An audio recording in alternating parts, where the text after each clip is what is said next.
Hey, what's up guys? How you doing? It is Lasty here. Welcome to a special player review here on FIFA 17 Ultimate Team. We're going to be looking at the team of the season, Tots Sigurdsson, who is available as the reward for the daily knockout tournament during the BPL team of the season. So you've got a day or two left to go ahead and get this guy, but I thought I'd put the review up so you know whether or not I think he's actually worth it. He's 89 rated with 88 dribbling, 91 shooting and 90 passing, and some other decent stats there. 6'1" with 3-star skills and weak foot.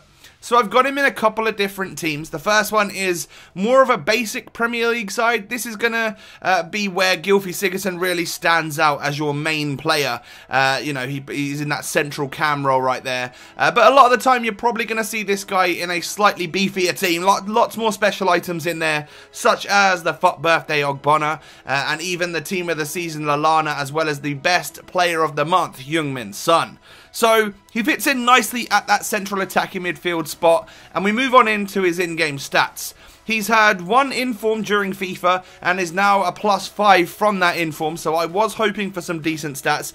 They really do look good in-game. Of course, the pace, you know, there's some orange stats there, and the defending doesn't look too hot either. But really, the shooting, passing, and dribbling stats, which are very important, are looking absolutely amazing. I've gone today with the engine chemistry style to somewhat try and boost that pace and help him in the agility and balance department as well. And as you can see, those stats on the screen seem to do the job, but we can move on in now to the pros and cons, and I can tell you about this player. Do I like him, or what do I like about him, what don't I like about him?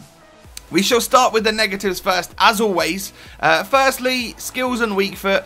He does only have 3-star skills and 3-star weak foot, so he's very average, I guess you could say. It doesn't necessarily matter on the dribbling side of things, but that weak foot, you know, if your opponent, if he knows anything about the player on this game, is going to know that he's a very right-footed player, doesn't offer much on the left peg, therefore you might find yourselves getting shots blocked here and there, that sort of thing. And then he doesn't have great balance. That was the one stat that we didn't really manage to boost enough to be very useful. From time to time felt somewhat clunky and clumsy on the ball. And that also sort of goes along with the fact that his pace isn't outstanding. It wasn't too bad, and I do think the engine chemistry style helped. However, yeah, a slight lack of pace, and then the balance stat not being as high as I'd hoped it would be, does sometimes make for a slightly clunky experience.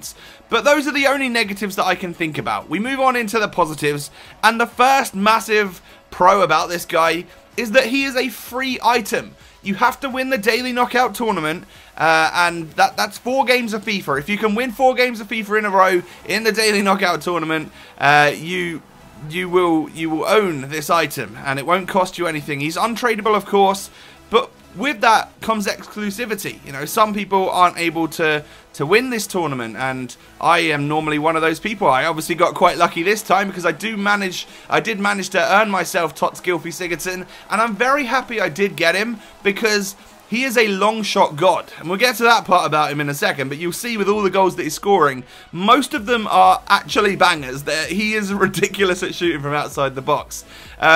His positioning was fantastic. I play him as a central attacking midfielder, and I just think cams this year get a lot of my goals, and so why not have one that really can fire home them shots. He's also got great ball control and dribbling. That first touch is impeccable, and he's also not too shabby on the ball as well. Like I said, from time to time felt somewhat clunky, but with the ball itself, if you don't sprint and you just sort of weave in and out using LTRT dribbling, he's actually very good at that. I'll give him that for sure.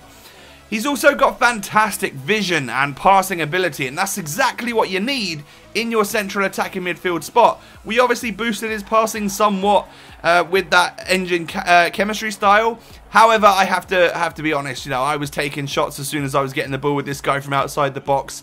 But the few times that I did lay it off to one of my strikers, it then sort of came across goal. He didn't quite get the assist, but he played that key ball through to get the move going and all of that sort of stuff. The next few positives and the final few positives are about this guy's shooting. You're seeing the crazy goals that I've managed to score. Basically every single one of them is a great shot from outside the box. He really is that good at shooting. It's unreal. I don't think I've ever used a player with such good long shots. It's just craziness. He's got fantastic curve if you are to hit it with the finesse button from outside the box, and of course he does possess fantastic free kick stats, of course, and then it comes down to the two in-game stats that make these long shots the best. It is the shot power and the actual long shot ability. He's got very, very high stats in those areas, and as well as that, he has the long shot taker trait, which is probably one of the reasons why his shots are so much better than anyone else's that I've used recently. He just seems to be able to get that ball under control and hit a worldie time and time again. It was unreal. I absolutely rate him. I definitely recommend that you guys do try and earn yourselves Tots Sigurdsson. He's a great player, and I'm looking forward to him being in my starting 11 for a long time to come. Thanks so much for watching, guys, and I'll catch you next time. Peace.